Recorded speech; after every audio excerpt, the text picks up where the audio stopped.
Vessel of Hatred is Diablo 4's first major expansion, where we will venture far into the dense jungles of Nahantu. It's an ancient place with a deep connection to the spirit realm, and it's here that we find our new class. The Spiritborn is an apex predator of the jungle, whose fighting style is swift, hard-hitting, and extremely agile.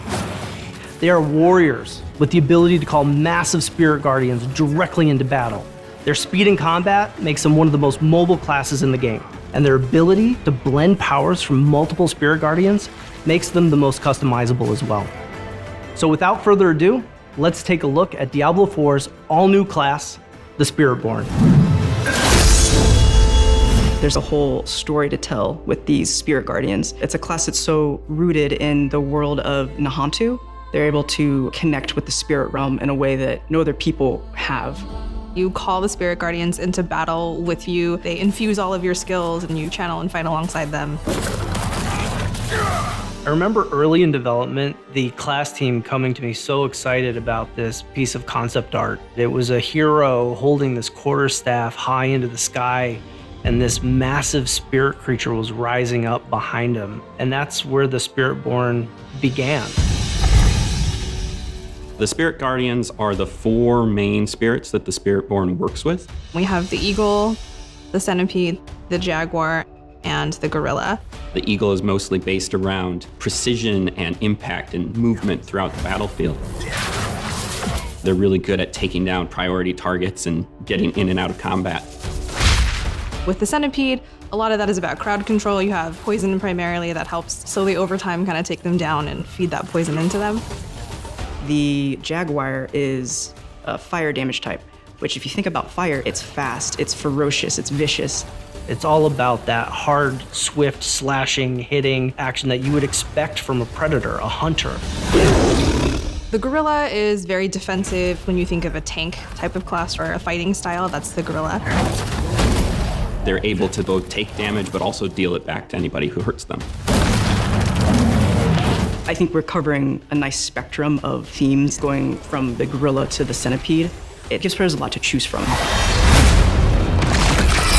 Even though a lot of our powers are inspired from many classes that we've seen across the franchise, we really felt it was important to do something new. The Spiritborn's playstyle is very unique because it's got the speed and the agility of the rogue, but it's also physically brutal, just like the barbarian, and that's all layered with these fantastical effects, very similar to the sorcerer. Combat feel is really important. It feels very different than any of the other classes, while still feeling very visceral and impactful. You can assign skills for any of the spirit guardians to your skill bar, like maybe something from Jaguar that you want to hit quick and you want to hit hard, but you also want to have an option to defend yourself and maybe take a step back, so then you would choose something from the gorilla skill kit instead. The Spiritborn's class mechanic is called the Spirit Hall. Players can choose from the 4 spirits to empower their skills with a passive ability that allows them to further customize their builds with devastating effects based on each spirit's core themes. There's a playstyle to fit anyone. If the lightning eagle really resonates, you can go full eagle, or you can mix and match and do whatever you like depending on how you like to play. The ultimates are all pretty amazing because you manifest the entire spirit into the world and they destroy everything for you while powering you up. The centipede, for example, it bursts out of the ground. It's basically throwing poison everywhere, and it just feels really awesome, and it makes you feel insanely powerful. The Spiritborn's bringing 2 new weapons to the game. The first one was the glaive. It's a double-bladed staff weapon that's very focused around heavy damage.